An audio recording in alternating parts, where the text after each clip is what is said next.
हो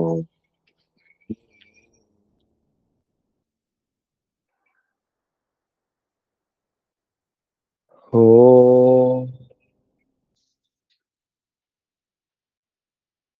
योगे योगे तवस्तरम् वाजे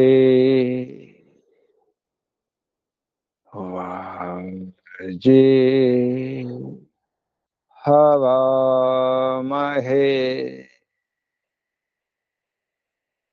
सखा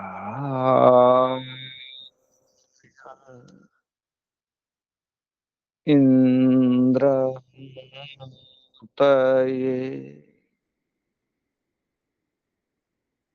सखा इन्द्रमूर्तये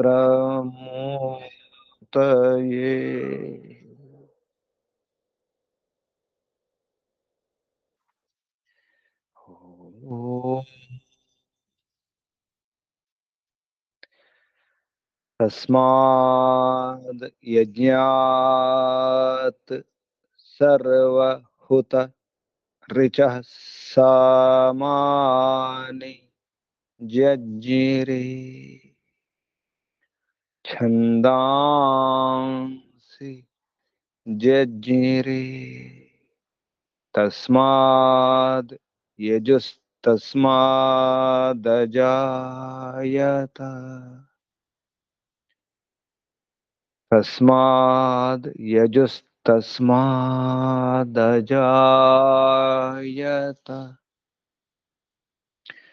ॐ यस्माद् ऋचो अपातक्षन् यजुर्यस्मादपाकर्षन् सामा यस्य लोमान्यथर्वाङ्गिरसो मुखम् स्कम्भम् तं ब्रूहि कथमस्विदेव सः स्कम्भम् तं ब्रूहि कथमः स्विदेव सः ॐ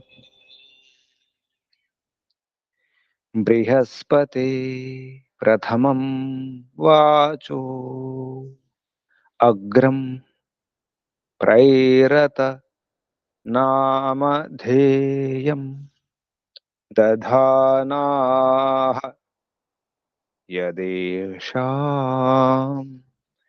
श्रेष्ठं यदरिप्रमासीत् प्रेरणा तदेषां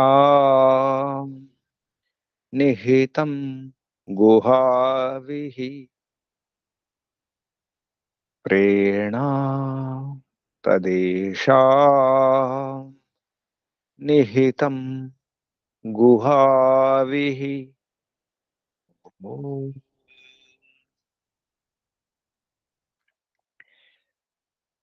अग्निवायुरविभ्यस्तु त्रयं ब्रह्म सनातनम् दुदोह यज्ञसिद्ध्यर्थं ऋग्यजुस्सामलक्षणम् दुदोह यज्ञसिद्ध्यर्थं ऋग्यजुस्सामलक्षणम् ऋग्यजुस्सामलक्षणम्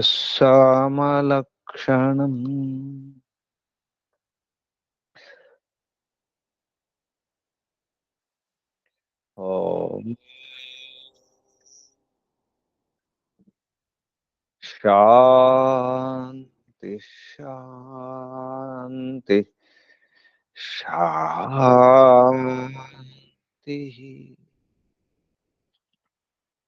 ॐ परमपिता परमात्मा। ओम। ओम रक्षका। ओम सर्वरक्षका। ओम सदा रक्षका। सर्वदा रक्षका। ओम सत्य रक्षका नित्य रक्षका। सर्वत्र रक्षका। ओम सर्वधा रक्षका सर्वथा रक्षका। शाश्वत रक्षका परम रक्षका। ओम जगद रक्षका विश्व रक्षका। ओम शाश्वत पिता शाश्वत माता। सर्व पिता सर्व माता। विश्व पिता विश्व माता। जगत पिता जगन माता जगदम्बा जगत जननी। जगतपति विश्वपति। ओम। ओम शाश्वत भ्राता दाता विधाता। शाश्वत बंधु मित्र सखा। शाश्वत गुरु परम गुरु। शाश्वत आचार्य परमाचार्य। शाश्वत स्वामी शाश्वत राजा राजाधिराजा। सम्राट विराट विश्वराट ब्रह्मराट सराट स्वयंराट अनंतराट। ओम। ओम शाश्वत न्यायाधीशा। ओम सदाधारा सर्वदाधारा। ओम ईश्वरा परमेश्वरा सर्वेश्वरा। ईशा परेशा परमेशा सर्वेशा। विश्वेशा जगदीशा सर्वभूतेशा। सर्वांतर्यामिन् सर्वभूतांतरात्मन् परमात्मन् परब्रह्मन्। सर्वव्यापका विश्वव्यापका। सर्वशक्तिमान निराकारा निर्विकारा। न्यायकारी दयालु। अजरा अमरा अभया अनुपमा। नित्य पवित्र। सृष्टिकर्ता धर्ता भर्ता हर्ता संहर्ता प्रलयकर्ता पालनकर्ता निर्माणकर्ता। ओम प्रभो ओम विभो ओम स्वयंभू। ओम शंभवा ओम प्रभवा ओम उद्भवा ओम विभवा ओम सर्वानुभू। ओम भूः ओम भुवः ओम स्वः। ओम भूर्भुवः स्वः।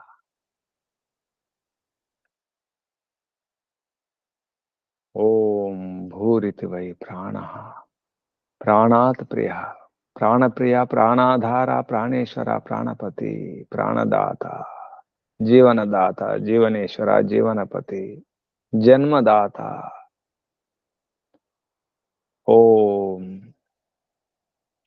सर्व दुख विनाशका सकल क्लेश नाशका संकट मोचका समस्त अविद्या भय निराश निर्मूलका। ओम सच्चितनंत आनंद घन स्वरूपा। आनंददाता आनंदकरा सुखकरा सुखदायका। ओम आत्मदा बलदा ज्ञानदा सर्वदा हर्षदा मोक्षदा। ओम ओम ओम ओम ओम ఓం కు వందనాలు. ఋషులకు మహర్షులకు మునులకు యోగులకు గురువులకు ఆచార్యులకు అధ్యాపకులకు పెద్దలకు మాతాపితలకు శ్రేయోభిలాషులకు మిత్రులకు జడచేతనాది చరాచర జగత్తుకు స్థావర జంగమాలకు వందనాలు. సర్వేభ్యో నమో నమః. ప్రణవః ప్రణామ. ఆత్మ బంధువులారా శాశ్వత బంధువులారా, ధర్మ బంధువులారా, బ్రహ్మ బంధువులారా, విశ్వ బంధువులారా, ఆత్మీయ బాంధవులారా, మిత్రులారా, అత్యంత దుఃఖ నివృత్తి అభిలాషులారా, పూర్ణ పురుషార్థులారా, మోక్షాకాంక్షులారా, ముముక్షులారా, సుమనార్థులారా, విశ్వాత్మ, బ్రహ్మాత్మ, శాశ్వతాత్మ, శాంతాత్మ, అనంతాత్మ దర్శన అభిలాషులారా, సాధకులారా, ఈశ్వర ఆరాధకులారా, ఉపాసకులారా, అన్వేషకులారా, జిజ్ఞాసులారా, తదేవ అన్వేష్టవ్యం, తదేవ విజ్ఞాసితవ్యం. దాన్ని అన్వేషించాలి, దాన్ని తెలుసుకోవాలనుకోవాలి. విశేషంగా వివిధ జ్ఞానం, వివిధ జ్ఞానకర్త, విశ్వకర్త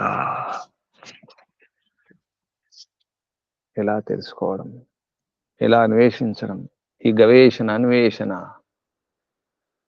ఈ వెదకడం ఎలా వెదకాలి,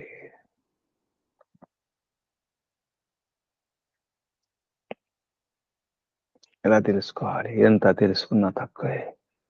ఒక మంత్రం, పరంపిత పరమాత్మ యొక్క వాక్, వేదవాక్, చివరి ప్రమాణం, పరమ ప్రమాణం. ధర్మం జిజ్ఞాసమానం, ధర్మం జిజ్ఞాసమానానాం పరమం ప్రమాణం. శృతి వినాలి, బాగా వినాలి, జాగ్రత్తగా వినాలి.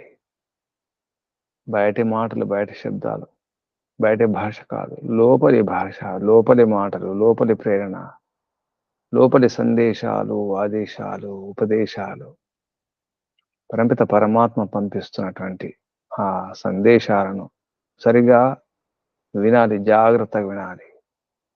ఈ చెవులతో కాదు, లోపలి చెవులతో. పరంపిత పరమాత్మ మహిమను ఈ కళ్ళతో కాదు, పరంపిత పరమాత్మ దర్శనం ఈ కళ్ళతో కాదు, లోపలి కళ్ళతో. బాగా వినాలి, బాగా తెలుసుకోవాలి, అన్వేషించాలి.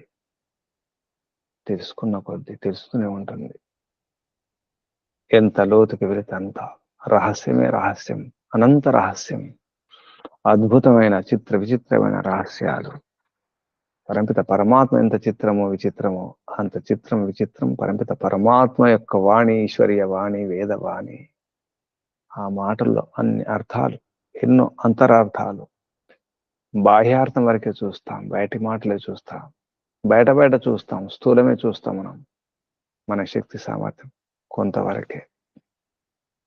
లోపలికి వెళ్ళాలి, ఎంత వెళితే అంత. ఒక్క మునక మునిగి ఇక ఎన్నో విలువైన, అమూల్యమైనటువంటి, బహుమూల్యమైనటువంటి రత్నాలను పొందవచ్చు ఈ వేద సాగరములో, ఈ వైదిక జ్ఞాన సాగరంలో. రత్నాలే రత్నాలు, వజ్రాలే వజ్రాలు, ముత్యాలే ముత్యాలు. ఏ మంత్రం తీసుకున్నా, ఏ శబ్దం తీసుకున్నా కనీసం 3 అర్థాలతో అర్థం చేసుకోవాలి. అందుకే దుదోహ యజ్ఞ సిద్ధ్యార్థం ఋగ్యజు సామ లక్షణం మన మహర్షి మానవ ధర్మశాస్త్రంలో చెప్పడం జరిగింది. పిండుకోండి, పిత్తుకోండి,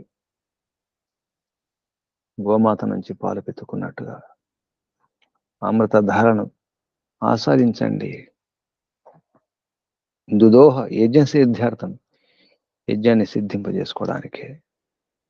యజ్ఞ సిద్ధియే దాని ప్రయోజనం, అర్థం, ప్రయోజనం. యజ్ఞమే జీవనం, హవనమే యజ్ఞమే. ఈ సృష్టి ఇది యజ్ఞమే, పరంపిత పరమాత్మ చేస్తున్నటువంటి యజ్ఞం. అది నిరంతర యజ్ఞం, నిజమైన యజ్ఞం. మనం చేస్తున్నది నాటక యజ్ఞం, కోటి యజ్ఞం. నాటకమైనా సరిగా ఉండాలి, నాటకంలో మాటలు సరిగా ఉంటాయి. ఎవరి మాటలు వారే, ఎవరి అభినయం వారే, ఎవరి నటన వారే చూసుకుంటారు. కానీ ఇప్పుడు మన నటన నిజమైన నటన కాదు. నటనకు అర్థాన్ని ఇవ్వడం లేదు, నటనకు న్యాయం చేయడం లేదు. నటులు నటనకు న్యాయం చేస్తారు, కానీ మన నటన బూటకం అవుతుంది, ఈ నాటకం బూటకం అవుతుంది. నాటకంలో పాత్రలు న్యాయం చేస్తాయి, అపాత్రధారులు న్యాయం చేస్తారు. మనం మన పాత్రకు మనం న్యాయం చేసుకోవడం లేదు, అన్యాయం చేస్తున్నాం, బూటకాలు చేస్తున్నాం. నాటకంలో కూడా బూటకాలే. ఈ యజ్ఞం అనే నాటకం పరపిత పరమాత్మ ఆడుతున్నటువంటి నాటకం. అది నాటకం కాదు, అది నిజం. ఆడిపిస్తున్నాడు జగన్నాటక సూత్రధారి. మనకు నాటకం, పరపిత పరమాత్మకు అది నాటకం, బూటకం కాదు. ఆ రకంగానైనా అర్థం చేసుకుంటారేమోనని. పిల్లలు కదా, పసిపాపలు కదా, అంత బుద్ధి లేదు. స్వల్ప బుద్ధి, అల్ప బుద్ధి కాబట్టి, అల్ప సామర్థ్యం, శక్తి సామర్థ్యాలు అల్పం, స్వల్పం, సీమితం, పరిమితం కాబట్టి మనం అర్థం చేసుకోలేమోనని. మనకు ఆ శక్తి లేదు చిన్న పిల్లలు. అందుకే పెద్ద పెద్ద బరువులు ఎత్తడం ఉండదు. ముందు బొమ్మల ద్వారానే, బొమ్మలతో ఆడుకోండి. చిన్న పిల్లలకు బొమ్మలు కొనివ్వండి, రకరకాల బొమ్మలు. అందులో ముందు వారికి నచ్చిన బొమ్మలు కాదు, మనకు నచ్చిన బొమ్మలు కొనిస్తాం. పెద్దవారు పిల్లలకు, పెద్దలకు నచ్చిన బొమ్మలు కొనిస్తారు. కొంత పిల్లల యొక్క మనస్తత్వాన్ని అర్థం చేసుకొని, ఏ చిలుక బొమ్మ, ఏ ఎలుక బొమ్మ, ఏ జంతువుల పక్షుల బొమ్మలు, ఏ ఆట వస్తువులు వారికి ఇబ్బంది కాకుండా, బరువు లేకుండా, హాని చేయని బొమ్మలు కొనిస్తారు. పిల్లలకు ఎటువంటి హాని కలగకూడదు, ఏ ప్రమాదం జరగకూడదు, అటువంటి బొమ్మలు ఉండాలి. పరిమిత పరమాత్మ కూడా మాతా పిత భ్రాత దాత విధాత బంధు గురు ఆచార్య రాజా శ్రేయోభిలాషి సర్వహితైషి పరమిత పరమాత్మ. ఆడుకోవడానికి, ఆడుకుంటూ నేర్చుకోవడానికి, ఈ నటన, నాటకం, ఈ ఆటలు నేర్చుకోవడానికి, అసలు సత్యాన్ని తెలుసుకోవడానికి. ఇదంతా నాటకం, ప్రపంచం అంతా మాయ అన్నారు, కొందరు మిథ్య అన్నారు. పరమిత పరమాత్మ మాయావి, అంతకంటే మాయావులం మనం.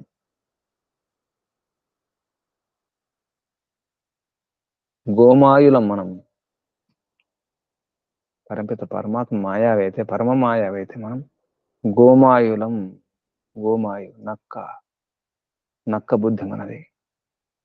జిత్తుల నక్కలు, జిత్తుల మారి నక్క. మనలో ఎందరో ఈ నక్క జిత్తుల వారు ఉంటారు.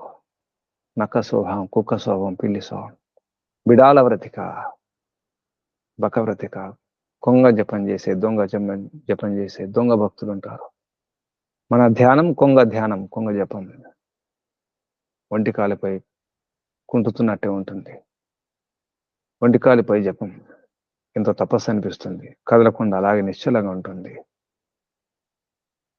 దాని ఆహారం దొరికే వరకే మోసం చేస్తుంది కొంగ. దొంగ, దొంగ భక్తికి కొంగ ఉదాహరణ. అవసరం ఉంటేనే ప్రేమ, భక్తి. బిడాల వ్రతిక, పిల్లి స్వభావం. మనలో పిల్లి స్వభావాలు ఉన్నాయి, నక్క స్వభావాలు ఉన్నాయి, కుక్క స్వభావాలు ఉన్నాయి, గద్ద స్వభావాలు ఉన్నాయి. ఉలూకయాతం శుశ్లూకయాతం. ఈ ఉలూకలు, ఉడ్ల గోప, చీకటి అంటేనే ఇష్టం. అటువంటి స్వభావాలు కూడా ఉంటాయి, భయపెడతాయి, చీకట్లో భయపెడతాయి. నక్కల, కుక్కల, గుడ్ల గోబల, గద్దల స్వభావం అది. అందుకే మనం నాటకాలు కూడా బూటకం చేస్తాం, మోసం చేస్తాం. నక్కల, కుక్కల కాట్లాడుకుంటాం, పోట్లాడుకుంటాం, కలిసి ఉండం.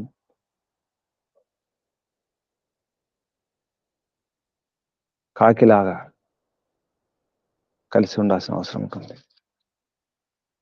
కాకి కొంతవరకే ఆదర్శం, కలిసి ఉండడం వరకే. కానీ కావు అని అరుస్తుంది, అల్లరి చేస్తుంది, గోల చేస్తుంది. మనలో ఉన్నటువంటి స్వభావం అటువంటిది. ఇదంతా కాదు, యజ్ఞమయం కావాలి జీవితం. కేవలం జీవనం మాత్రమే కాదు, మన వాణి, మన మాట కూడా యజ్ఞమయం కావాలి అంటున్నారు. మన జీవనం, మన వ్యవహారం, మన హావభావాలు, మన మాటలు అన్ని కూడా జీవనమే, హవనమే. జీవించాలి.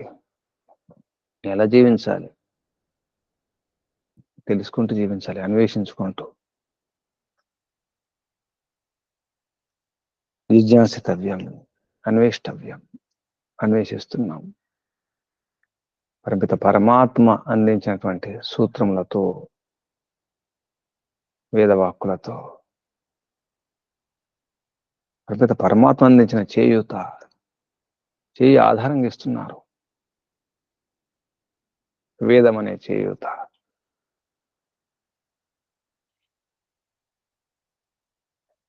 ఋగ్యజుస్సామ లక్షణం. ఋక్కులు, యజస్సులు, సామ. నిజానికి బ్రహ్మచర్యం, గృహస్థం, వానప్రస్థం. వానప్రస్థంలోనే సన్యాసం. ఋగ్విద్య బ్రహ్మచర్యంలో, యజుర్విద్య గృహస్థంలో, సామ విద్య వానప్రస్థం, సన్యాసంలో. ఇదే జీవనం. ఋగ్జీవనం, యజుజీవనం, సామ జీవనం. బ్రహ్మచర్య జీవనంలో మొదటి మెట్టు, ఆధారం. బాగా నింపుకోవాలి. ఒక విషయం గురించి అర్థం చేసుకోవాలి, ఒక్కొక్క పదార్థం గురించి యథార్థం తెలుసుకోవాలి. బ్రహ్మచర్య ఆశ్రమంలో. గృహస్థంలో కర్మ చేయాలి, రకరకాల కర్మలు చేయాల్సిన అవసరం ఉంటుంది. కర్మకాండ. జ్ఞాన విద్యను తెలుసుకోవడం రుక్కుల పని. అది బ్రహ్మచర్య ఆశ్రమంలో నింపుకోవడమే, తెలుసుకోవడమే. ప్రయోగం చేయడం, పరీక్షించడం, రకరకాల క్రియలతో, కర్మకాండాలతో కర్మలు చేస్తూ. సామ జ్ఞాన విజ్ఞానాన్ని సరిగా అర్థం చేసుకుని పంచడం. దాన్ని యజుర్వేదంలో విశ్వాయు, విశ్వకర్మ, విశ్వధాయ అన్నారు.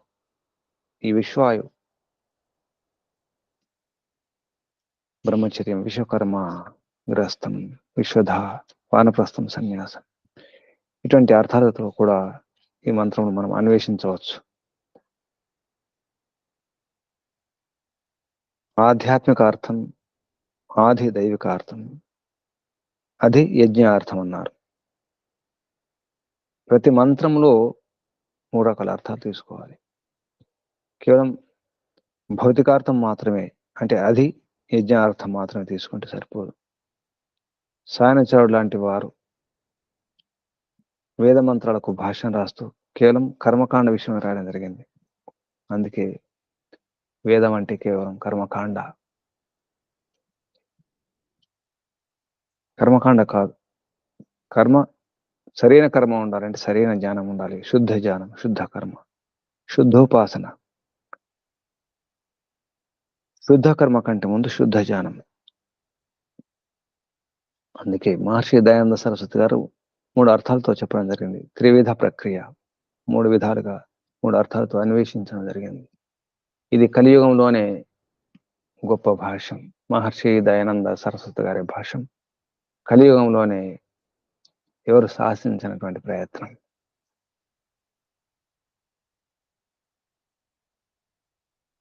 ఆధ్యాత్మిక అర్థం చూసుకుంటే ఇందులో విష్ణు అనే శబ్దం ఉంది, అంతటా వ్యాపించేది. వేవేష్టి, వ్యాప్నోతి చరాచరం, విశ్వం, జగత్, తత్సంబుద్ధ పరమేశ్వరుడు, పరిపిత పరమాత్మ. హే విష్ణు వ్యాపకేశ్వర, భవతా యా వాక్ వేదవాణి ధార్యతే సా విశ్వాయు ఆయుర్నిమిత్తం భవతి యత ఆహ మహాభాష్యకార. ఆయుర్వై ఘృతం, ఆయుర్నిమిత్తం ఇది గమ్యతే అని పతంజలి మహర్షి మహాభాష్యంలో చెప్పినటువంటి విషయాన్ని, ప్రమాణాన్ని తీసుకొని చెప్పడం జరుగుతుంది. గృహస్థాశ్రమంలో ఎలా ఉండాలంటే అది ఆదిదైవిక అర్థంతో.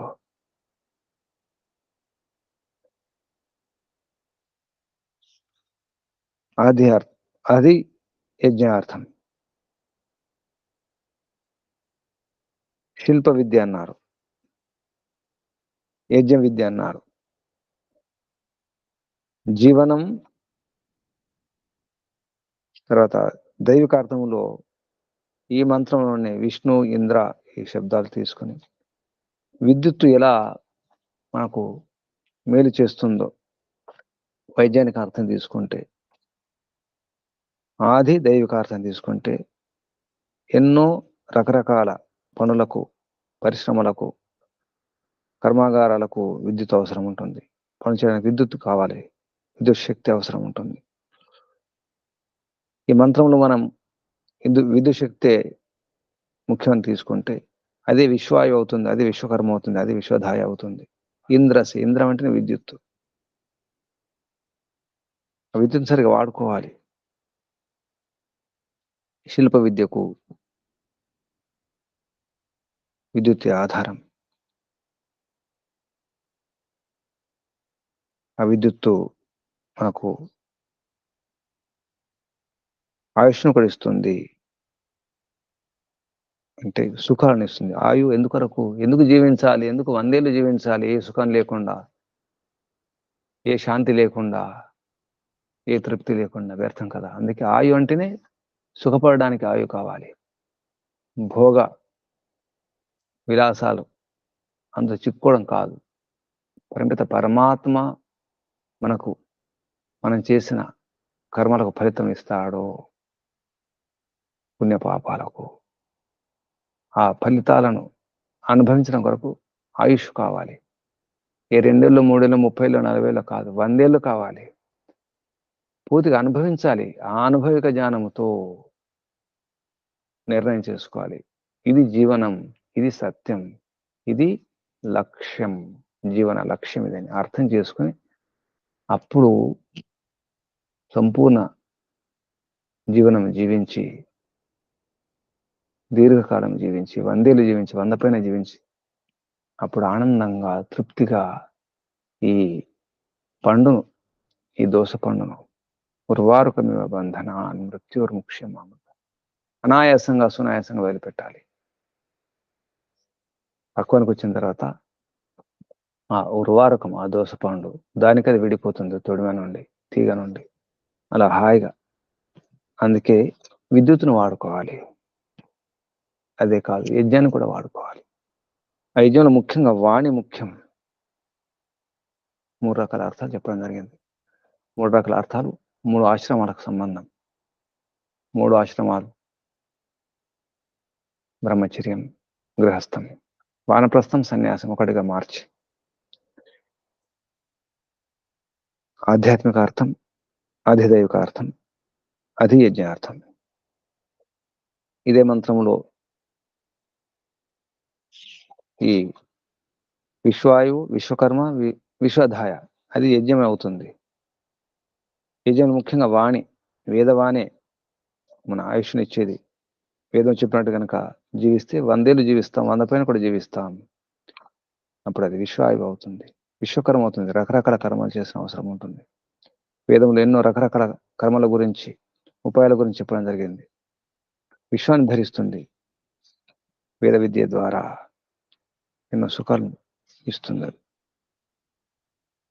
వివిధ జ్ఞానం ఇస్తుంది. ఆ జ్ఞానాన్ని ఉపయోగించుకొని ఈలోక సుఖాలను, పరలోక సుఖాలను అనుభవించవచ్చు. ప్రేమపూర్వకంగా. ప్రేమ ఎలా కలుగుతుంది? సత్యభావన ద్వారా, పరిమిత పరమాత్మను ప్రార్థించినప్పుడు. అలాగే విద్యుత్తును కూడా వాడుకోవడం, సరిగ్గా దాన్ని కాపాడుకోవాలి. శిల్ప విద్య అన్నారు. అదే విష్ణు. విష్ణు అంటే వ్యాపించేది. విద్యుత్ వ్యాపించి ఉంటుంది. అణువులో ప్రతి పదార్థంలో ఉంటుంది స్థిర విద్యుత్. గాల్లో ఉంటుంది, మేఘాల్లో ఉంటుంది, అంతటా ఉంటుంది, మన శరీరంలో ఉంటుంది. మన శరీరంలో అంతటా విద్యుత్ ఉంటుంది. దాన్ని విష్ణు అన్నారు. వ్యాపనశీలం. అది సుఖానికి సుఖదాత అవుతుంది విద్యుత్. ద్రవ్య విజ్ఞానం కూడా తెలిసి ఉండాలి. సరిగా వాడుకుంటే విద్యుత్ రక్షిస్తుంది. ఏ పదార్థమైనా సరిగా వాడుకున్నప్పుడే, సద్వినియోగం చేసుకున్నప్పుడే, సరిగా ఉపయోగించుకున్నప్పుడే అది సుఖాన్ని ఇస్తుంది, లేదా దుఃఖాన్ని ఇస్తుంది, కష్టాన్ని ఇస్తుంది, హాని దాంతో కూడా ప్రమాదం ఉంటుంది. మంచిదే, పాలు మంచివే, నెయ్యి మంచిదే, తేనె మంచిదే. అధిక సేవన వల్ల హాని చేస్తాయి. పాలు ఎక్కువ తాగితే కూడా బాగుండదు. నెయ్యి ఎక్కువైనా, తేనె ఎక్కువైనా, అమృతం కూడా ఎక్కువైతే హాని కలుగుతుంది. అతి సర్వత్ర వర్జయేత్. అతి ఏదైనా మంచి అయినా అమృతమైన చేదవుతుంది, విషమవుతుంది. అమృతం కూడా విషమే ఎక్కువైతే. కానీ దాన్ని పరిమితంగా తీసుకుంటే విషం కూడా అమృతం అవుతుంది. విషం కూడా ఔషధమే. ఇటువంటి విషయాలు అర్థం కావాలంటే ఋషుల యొక్క భాషాలే మాకు మార్గదర్శనం. ఋషి మహర్షుల యొక్క భాషలను, వేద మంత్రాలకు వేదార్థాన్ని స్పష్టం చేయడానికి సరైన వివరణ, విశ్లేషణ, విశదీకరణలు ఋషుల మహర్షుల యొక్క భాషల్లోని వ్యాఖ్యానాలు మనకు లభిస్తాయి. దానికి మనం వ్రతం తీసుకోవాలి, సత్యవ్రతాన్ని తీసుకోవాలి. సత్యవ్రతం కూడా దేని కొరకు? మన సుఖం కొరకే. సుఖపడుతూ సుఖపడుతూ ఇంకా సుఖం, ఇంకా సుఖం, ఇంకా సుఖం. ఈ లోకంలో ఈ భౌతిక, శారీరక, ఐంద్రియ సుఖాలు, ఇంద్రియాలకు సంబంధించిన సుఖాలు, మనసుకు సంబంధించిన సుఖాలు ఇంకా అనుభవించాలి, ఇంకా అనుభవించాలి, ఇంకా ముందుకెళ్ళాలి, ఇంకా ఇంకా సుఖపడాలి, ఇంకా సుఖపడాలి, ఇంకా సుఖపడాలి. అది నిరంతరంగా ఉండాలి, నిత్యం ఉండాలి, శాశ్వతంగా ఉండాలి అని కోరుకుంటూనే ఉంటాం. ప్రతి ప్రాణి, ప్రతి జీవి. నేను, నీవు, వారు, వీరు అందరూ కూడా ఇంకా సుఖం కావాలి, ఇంకా భోగాలు, ఇంకా భోగాలు. కానీ ఆ భోగాలు అనుభవించి దానికి నియమాలు ఉన్నాయి, కొన్ని షరతులు ఉంటాయి. ఆ షరతులు పాటించాలి, ఆ నియమాలు పాటించాలి. ముందుగా వ్రతం తీసుకోవడం అవసరం ఉంటుంది. వ్రతిన దీక్ష మాప్నోతి, దీక్ష దక్షిణ. దక్షిణ శ్రద్ధమాప్యతే, శ్రద్ధయ సత్యమాప్యతే. వ్రతేన, ఏ వ్రతం తీసుకోవాలి? ఈ పరంపిత పరమాత్మ నీ వ్రతమే తీసుకోవాలి. ఎందుకంటే మేము అన్వేషిస్తున్నాం, రకరకాలుగా అన్వేషిస్తున్నాం. సృష్టి ఆది నుంచి ఈ విద్య వచ్చిన తర్వాత, అన్వేషణ విద్య అర్థమైన తర్వాత, అన్వేషణ ముందు ఎలా తెలిసింది? అన్వేషించాలని ఎందుకు అనిపించింది అంటే కొరతలు ఉన్నాయి కాబట్టి, లోపాలు ఉన్నాయి, బలహీనతలు ఉన్నాయి కాబట్టి, సుఖం కావాలి కాబట్టి, దుఃఖాలు ఉన్నాయి కాబట్టి అన్వేషించాల్సిన అవసరం ఉంటుంది. లేదు కాబట్టి కావాలి, కావాలి కాబట్టి అన్వేషించాలి. ముందు ఉత్సుకత ఉంటుంది. అదేమిటి, ఇదేమిటి, ఏదో అనిపిస్తుంది, కష్టాలు, బాధలు అనిపిస్తాయి, కొంత సుఖం అనిపిస్తుంది, ఏదో అనిపిస్తుంది, కనిపిస్తుంది. ఉత్సాహం, ఉత్సుకత కలుగుతుంది. తర్వాత జిజ్ఞాస ఏర్పడుతుంది. ప్రశ్న సమాధానం కావాలని నీకు అన్వేషణ మొదలవుతుంది. ఎన్నో ప్రశ్నలు ఉంటాయి, ఎన్నో సందేహాలు ఉంటాయి, ఎన్నో అవసరాలు ఉంటాయి, కొరతలు ఉంటాయి. కానీ నియమాలు పాటించాలి. ఆ మార్గంలో వెళ్ళాలంటే, మార్గం అంటేనే అన్వేషణ. మార్గ అన్వేషణే ధాతువార్థం. మార్గం అనే శబ్దానికి అర్థం అన్వేషించడమే.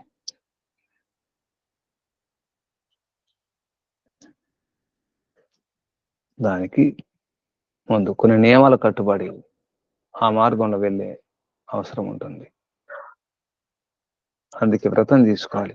ఈ మార్గంలో వెళుతున్నాను, ఈ గమ్యం చేరుకుంటాను, ఈ లక్ష్యాన్ని చేరుకుంటాను, నియమాలు పాటిస్తూ వెళ్తానని చెప్పేసి ప్రతిజ్ఞ చేసుకోవాలి, వ్రతం తీసుకోవాలి. దీక్ష వ్రతం ఒకటి కాదు, దీక్ష వేరు, వ్రతం వేరు. అసలు వ్రతాలు అహింస, యమ నియమాలే అసలు వ్రతాలు. యోగ సాధన విషయంలో ఆలోచిస్తే మన వ్రతం అహింస వ్రతమే. అహింసే భూమిక, ఆధారం. యోగాభ్యాసానికి, యోగ సాధనకు అహింస. అహింస సిద్ధి కొరకే, అహింసను పాటించిన కొరకే, ఆచరించిన కొరకే. సదా సర్వదా సర్వథా సర్వభూతానం అనభిద్రోహ.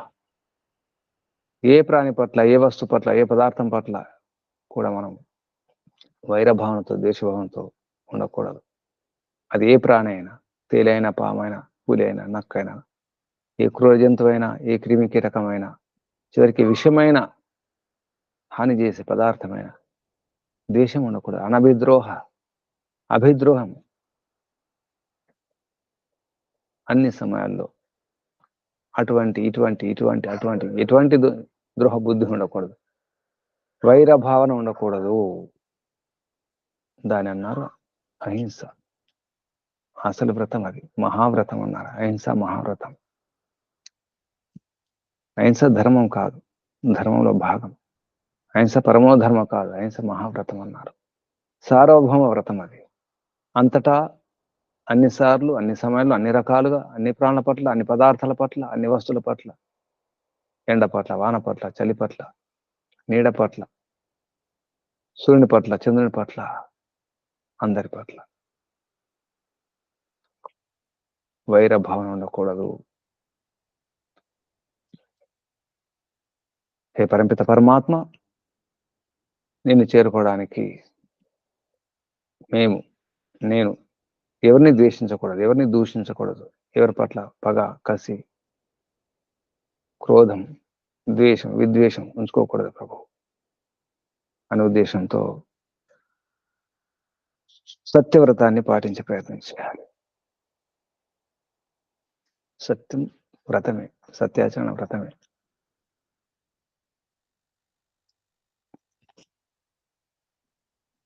ఎందుకంటే అనుభవించేది ఉంది, అన్వేషించేది ఉంది కాబట్టి, తెలుసుకునేది ఉంది కాబట్టి. ప్రతి మంత్రంలో 3 అర్థాలు తెలుసుకోవాలి, కనీసం 3 అర్థాలు. ఇంకా అర్థం చేసుకుంటే ఎన్నో అర్థాలు ఉంటాయి. స విశ్వాయు, స విశ్వకర్మ, స విశ్వధాయ, ఇంద్రస్య త్వా భాగం సోమేన తనచ్మి విష్ణు హవ్యం రక్ష. ఈ స విశ్వాయు, విశ్వకర్మ అని పరమిత పరమాత్మను ప్రార్థించడం జరుగుతుంది. అలాగే విశ్వకర్మ, నీవే విశ్వధాయ అని చెప్పేసి విద్యుత్తును ప్రార్థించడం జరుగుతుంది. విద్యుత్తును ఎలా వాడుకోలేదో చెప్పడం జరుగుతుంది. విద్యుత్ రక్షణ విష్ణు అన్నారు, విద్యుత్తును ఇంద్ర అన్నారు. ఇంద్రస్య త్వా భాగం సోమేన అంటే సోమేంటి విజ్ఞానం ద్వారా అని అర్థం. విద్యుత్తును విజ్ఞానం ద్వారా తనచ్మి ఆసమంతాత్ దృఢీకరోమి, దృఢం చేసుకుంటాను నేను. తనచ్మి. అలాగే యజ్ఞం అనుకుంటే యజ్ఞమే అదే విశ్వాయువు, అదే విశ్వకర్మ, అదే విశ్వధాయ. ఇంద్ర అంటే యజ్ఞమే. విష్ణు కూడా యజ్ఞమే, వ్యాపింపజేస్తుంది. ఇలా 3 అర్థాలు తీసుకోవచ్చు. పరమాత్మ, విద్యుత్తు, యజ్ఞం. దానికి మనం వ్రతం తీసుకోవడం అవసరం కాబట్టి యజుర్వేదంలో ప్రథమ అధ్యాయంలో, మొదటి అధ్యాయంలో 5వ మంత్రం, ఓం అగ్నే వ్రతపతే వ్రతం చరిష్యామి తచ్చకేయం తన్మే రాధ్యతాం ఇదం అహం అనృతాత్ సత్యముపైమి. మంత్రోచ్చరణ చేయండి. అమ్మగారు ఉన్నారా? వాణిమ్మ గారు. గురుజీ.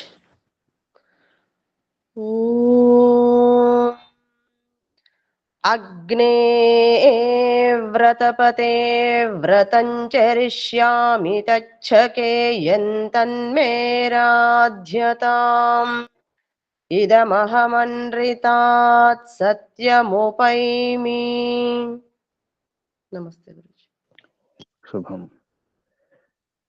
ఈ మంత్రం పరిచయమే. అగ్నే వ్రతపతే వ్రతం చరిష్యామి తత్ శకేయం తత్ మే రాధ్యతాం ఇదం అహం అనృతాత్ సత్యం ఉపయేమి. ఇందులో పదచ్ఛేదం చూస్తే అగ్నే వ్రతపత ఇది వ్రతపతే, వ్రతం చరిష్యామి తత్ శకేయం తత్ మే రాధ్యతాం ఇదం అహం అనృతాత్ సత్యం ఉపయేమి. ఇది మహర్షి దయానంద సరస్వతి గారు చేసినటువంటి పదచ్ఛేదం. అగ్నే ఒక్కొక్క శబ్దానికి అర్థం చూస్తే సంస్కృతంలో హే సత్యోపదేశకేశ్వర, అగ్ని సత్య ఉపదేశకేశ్వర వ్రతపతే వ్రతానాం సత్యభాషణాదీనాం పతి. ఏ వ్రతము? వ్రతానం అని చెప్పి సత్యభాషణాదీనం, సత్యభాషణ మొదలవు. అందులో అహింస, అహింస సత్యస్తం బ్రహ్మచర్యం పరిగ్రహం శౌచ సంతోష తపస్వాధీశ్వర ప్రణిధానం, ఇవన్నీ కూడా వ్రతాలే. ముఖ్యమైనటువంటి వ్రతం సత్యభాషణం ఆదులు. సత్యభాషణాదులు అంటే అన్ని వస్తాయి, యమనియమాదులన్నీ కూడా. నిజానికి యోగ సాధన మొత్తం, అష్టాంగ యోగం మొత్తం తీసుకోవచ్చు, అన్ని వ్రతాలే. ప్రాణాయామం కూడా వ్రతమే, ఆసనం వ్రతమే, ప్రత్యాహారం, ధారణ, ధ్యాన, సమాధి మన వ్రతం అంతవరకు. వ్రతం యొక్క లక్ష్యం సమాధి పొందే వరకు, సమాధి కాదు మోక్షం పొందే వరకు ఈ వ్రతం తీసుకోవాలి. మోక్షం పొందుతాను ఈ జన్మలోనే, ఇది వ్రతం. దానికి మొదటి ప్రయత్నం సత్యాన్ని అంగీకరిస్తాను. సత్యమును గ్రహించుటకును అసత్యమును త్యజించుటకును ఎల్లప్పుడూ సిద్ధముగా ఉండవలెను. ఈ మంత్రం యొక్క భావార్థం అందులో కనిపిస్తుంది మనకు. మహర్షి దయానంద సరస్వతి గారు సార్వభౌమిక నియమాలు, దక్షిణ నియమాలు పెట్టడం జరిగింది. అందులో సత్యమును గ్రహించడానికి అసత్యాన్ని త్యజించడానికి సిద్ధంగా ఉండాలి. ఆ సత్యం ఎక్కడుంది? వేదము సమస్త సత్య విద్యల గ్రంథము. వేదమును చదువుట, చదివించుట, వినుట, వినిపించుట ఆర్యులందరి పరమ ధర్మం, పరమ కర్తవ్యం. ఆ వేదాన్ని ఇచ్చింది ఎవరు? ఈశ్వరుడు. రెండవ నియమంలో ఈశ్వరుడు సచ్చిదానంద స్వరూపాన్ని ప్రారంభించడం జరుగుతుంది. ఈశ్వరుని యొక్క గుణకర్మ స్వభావం అనుసరించి నామాలు. ఎందుకంటే సమస్త సత్య విద్యలు విద్య వలన తెలియ సకల పదార్థములకు ఆది మూలం పరమేశ్వరుడే. ఇది అర్థం చేసుకుంటే సత్యవ్రతం అర్థమవుతుంది. అందుకే పరమిత పరమాత్మ సంబోధిస్తూ, హే అగ్నే, హే సత్యోపదేశకేశ్వర వ్రతపతే, పరమిత పరమాత్మ వ్రతపతి, వ్రతానాం సత్యభాషణాదీనం పతి, పాలక తత్ సంబుద్ధౌ. పతి అంటే పాలకుడు కూడా, రక్షకుడు కూడా. వ్రతం సత్యభాషణం, సత్యకరణం, సత్యమానం చ. వ్రతం ఎలా ఉంది? సత్యభాషణం, సత్యాన్ని పలకాలి, సత్యమే చెప్పాలి. సత్యకరణం, సత్యం చేయాలి, సత్యాచరణ ఉండాలి. సత్యమానం చ, ముందు సత్యమానం. నిజానికి సత్యాన్ని ఒప్పుకోవాలి. ఊరికే బయట చెప్పడం కాదు, మాటలు పెదవులతో చెప్పడం కాదు, నోటి మాటలు కాదు, సత్యాన్ని లోపల ఒప్పుకోవాలి.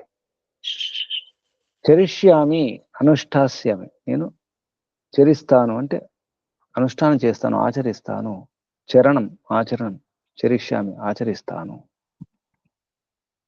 తత్ ఆ వ్రతం అనుష్ఠాతం, ఆ వ్రతాన్ని అనుష్ఠానం చేయడానికి శకేయం యథా సామర్థ్యో భవేయం, నా శక్తి యథాశక్తి, నా శక్తిని బట్టి, నా శక్తిని దాచుకోకుండా ప్రయత్నం చేస్తాను.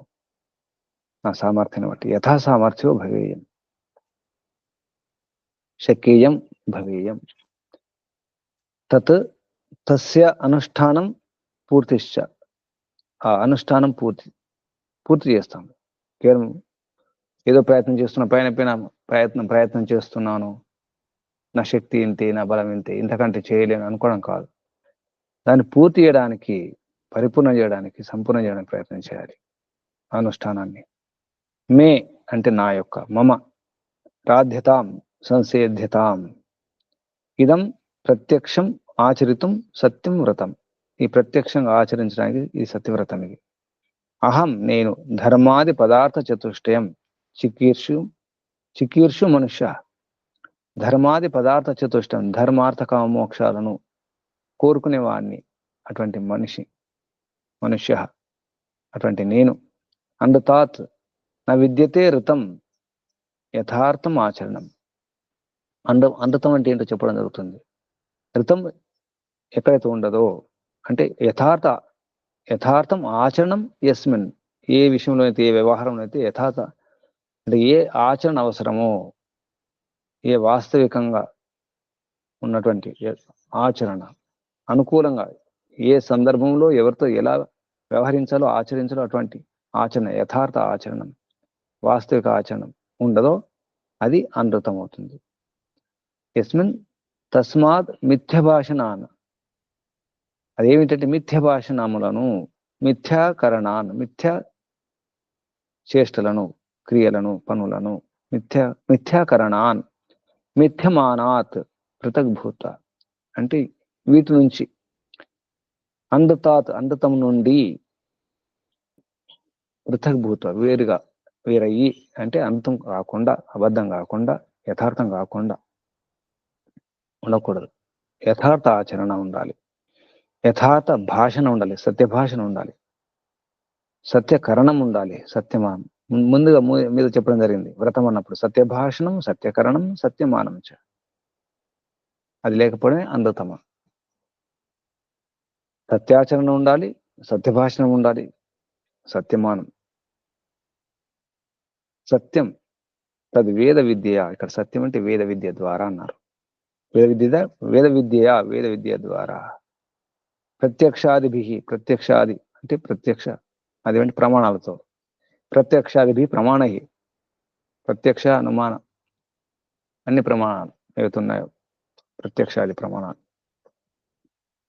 ఆ అష్టవిధ ప్రమాణాల ద్వారా సృష్టి క్రమాన్ని అనుసరించి కూడా, విదుషాం సంగతేన, విద్వాంసుల యొక్క సంగతి ద్వారా, సత్సంగం ద్వారా, సువిచారేణ మంచి విచారం ద్వారా, ఆత్మశుద్ధి ద్వారా, నిర్భ్రమం ఎటువంటి భ్రాంతి, సందేహం, సంశయం లేనటువంటి, సర్వహితమైనటువంటి, తత్వనిష్టమైనటువంటి, తత్వమే నిష్టం, ఉన్నట్టు తెలుసుకోవడమే అందులో నిహిస్థ, నిశ్చయంగా నియమపూర్వకంగా నిరంతరం అందులో స్థిరమై ఉండడం నిష్ఠ. సత్య ప్రభావం, సత్యంతో తెలిసినటువంటి, సమ్యక్ పరీక్ష, సరిగ్గా పరీక్షించి, నిశ్చయం చేయడం జరుగుతుంది. అది సత్యం. సత్యం ఎలా తెలుస్తుందంటే ఇలా తెలుస్తుంది. ఎలా తెలుస్తుంది? సత్యం యద్ వేద విద్యయా ప్రత్యక్షాదిభి ప్రమాణై, ఇలా అర్థం చేసుకోవాలి. వేదంలో ఉన్నదంతా కూడా సత్యమే. వేద విద్య ద్వారా, ప్రత్యక్షాదిభి ప్రమాణై, ప్రత్యక్షాది ప్రమాణముల ద్వారా, సృష్టి క్రమం ద్వారా, విదుషాం సంగతేన, వేద విద్వాంసుల యొక్క సంగతి ద్వారా, సత్సంగం ద్వారా, వారి సన్నిధానంలో వారి సంపర్కంలో ఉండడం ద్వారా, వారి ఉపదేశాలు, వారి ప్రవచనాలు వినడం ద్వారా, సువిచారేణ మంచి విచారాల ద్వారా, ఆత్మశుద్ధి ద్వారా, నిర్భ్రమం భ్రమరహితం, సర్వహితం, తత్వనిష్టం, సత్యప్రభవం, సమ్యక్ పరీక్ష, సరిగ్గా పరీక్షించిన తర్వాత, నిశ్చయం చేసుకోవడం, అది సత్యం. సత్యం కస్మాత్ సత్సు తాయతే సత్ ప్రభవం భవతి ఇతివా, నిరుక్తంలో ఇది ప్రమాణం. సత్యం అంటే ఏమిటో చెప్పడం జరిగింది. సత్సు తాయతే అందులో ఉన్నట్టుగా తెలుసుకోవడమే సత్యప్రభం, సత్ప్రభం, సత్తా, ఉనికి, అస్తిత్వం, అది ఎలా ఉందో అలా ఉన్నట్టు, ప్రభవం ఉన్న దాన్ని ప్రకృష్టంగా ఉన్నట్టు ఉంచడం, దాన్ని అలాగే తెలుసుకోవడం, అది సత్యం. ఉపక్రియార్థే ఏమి జ్ఞాతం ప్రాప్తుం అనుష్ఠాతుం ఇచ్చామి. ఏమి అంటే పొందడానికి, తెలుసుకోవడానికి, ప్రాప్తం పొందడానికి, అనుష్ఠానం చేయడానికి, ఇచ్చామి నేను కోరుకుంటున్నాను. ఇది సత్యవ్రతం. అసలు సత్యనారాయణ వ్రతం ఇది. మనం రకరకాల సత్యనారాయణ వ్రతాలు చేస్తాం. ఇది సత్యనారాయణ వ్రతం. సత్యం అంటే ఏమిటో యోగదర్శనం కూడా పతంజలి మహర్షి రచించినటువంటి సూత్రాలకు వ్యాసుల వారు, వ్యాస మహర్షి కూడా భాషణ రాయడం జరిగింది. సత్యం అంటే ఏమిటో సర్వభూత హితమై ఉండాలి, అందులో సంశయం ఉండకూడదు, అఘోరం కూడా ఉండకూడదు, నిందించే విధంగా ఉండకూడదు, అస్పష్టంగా ఉండకూడదు, ప్రమాణ విరుద్ధంగా ఉండకూడదు. అది సత్యం అన్నారు. ఆ సారమంతా వ్యాసమహర్షి చెప్పినటువంటి ఆ విషయాన్ని కూడా దృష్టిలో ఉంచుకొని మహర్షి దయానంద సరస్వతి గారు ఇక్కడ సత్యం అంటే ఏమిటో, యది వేద విద్యయా ప్రత్యక్షాదిభి ప్రమాణై సృష్టి క్రమేణ విదుషాం సంగతేన సువిచారేణ ఆత్మశుద్ధ్య వా నిర్భ్రమం సర్వహితం తత్వనిష్టం సత్ ప్రభవం సమ్యక్ పరీక్ష నిశ్చీయతే తత్. అదే అర్థం వచ్చే శబ్దాలు ఇవి. అందుకే సరిగ్గా నిర్ణయం చేసే ముందు ఇదంతా చూసుకోవాలి. నిర్ణయం అయిన తర్వాతే మాట్లాడాలి. నిర్ణయం సరిగా చేసుకున్న తర్వాత లోపల ఒప్పుకున్న తర్వాతే అటువంటి ఆచరణ చేయాలి. అది సత్యం అవుతుంది. ఆచరించినప్పుడే, ఊరికి అన్నంత మాత్రం సత్యం కాదు, ఆచరించినప్పుడే మనం సత్యం ఒప్పుకున్నట్టు. చెప్పేది ఒకటి చేసేది ఒకటి అయితే అది సత్యం కాదు. ఈ విధంగా ఒక్కొక్క శబ్దానికి అర్థం రాయడం జరిగింది.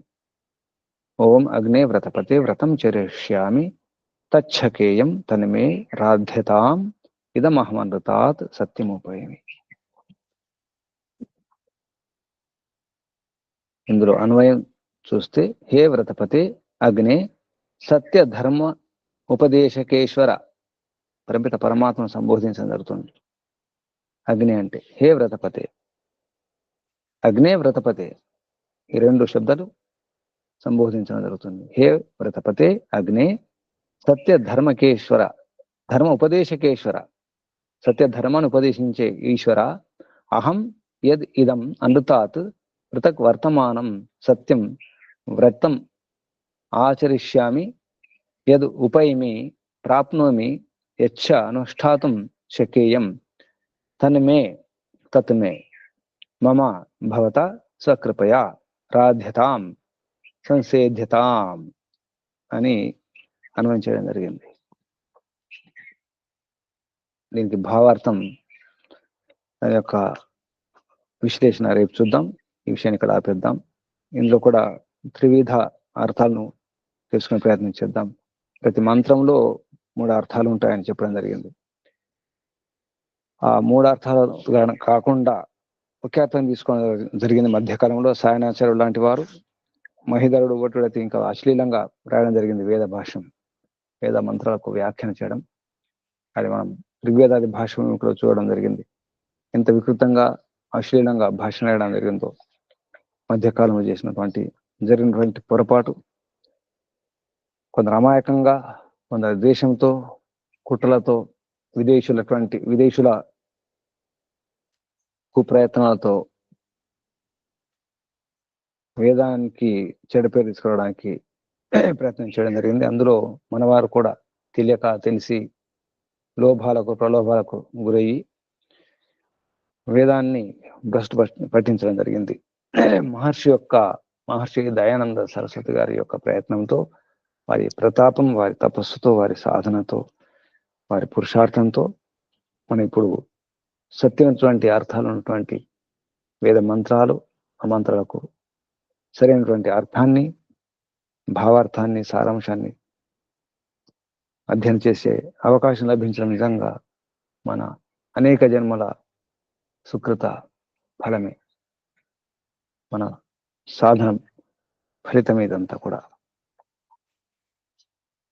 నిజానికి కలియుగంలోనే అద్భుతమైనటువంటి వ్యాఖ్యానం భాష్యం, వేద భాష్యం ఇది.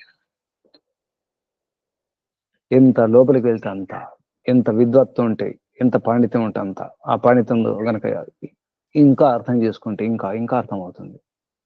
వ్యాకరణ నియమాలు, మహాభాష్యం లాంటి నిఘంటు నిరుక్తాలు అధ్యయనం చేసి, వేద అంగ ఉపాంగాలు అధ్యయనం చేసి గనక లోతుగా గురుముఖంగా గురు సన్నిధానం నుండి అర్థం చేసుకొని, మననం చింతన చేసుకుని మళ్ళీ ఈ వేద భాషలు కనుక అధ్యయనం చేస్తే ఇంకా అద్భుతాలు తెలుస్తాయి.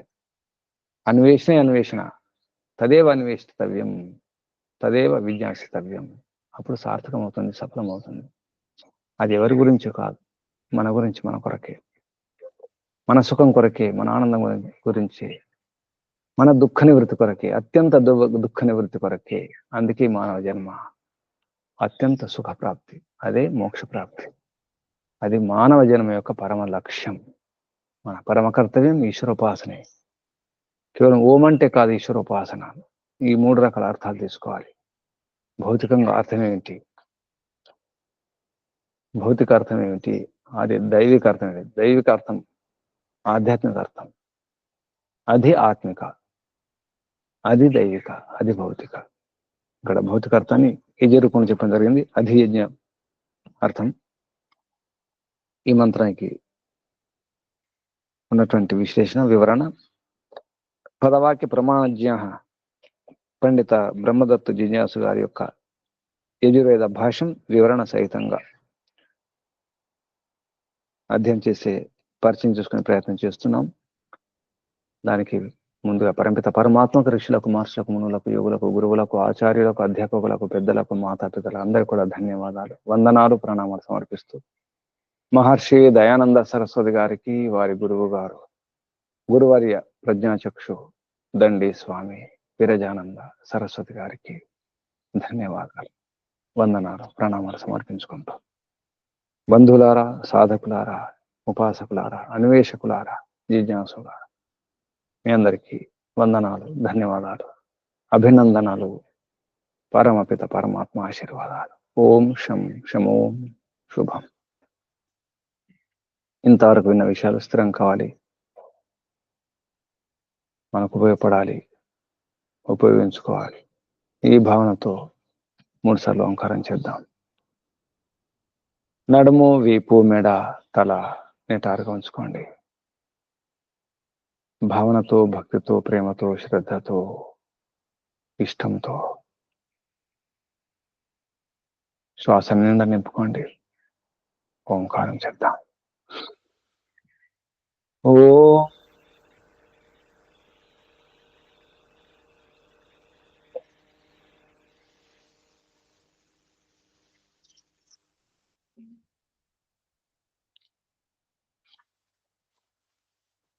ఓ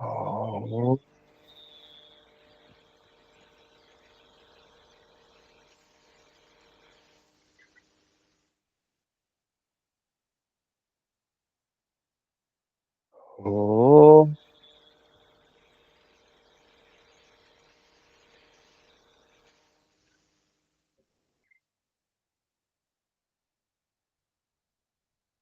శాంతి శాంతి శాంతి.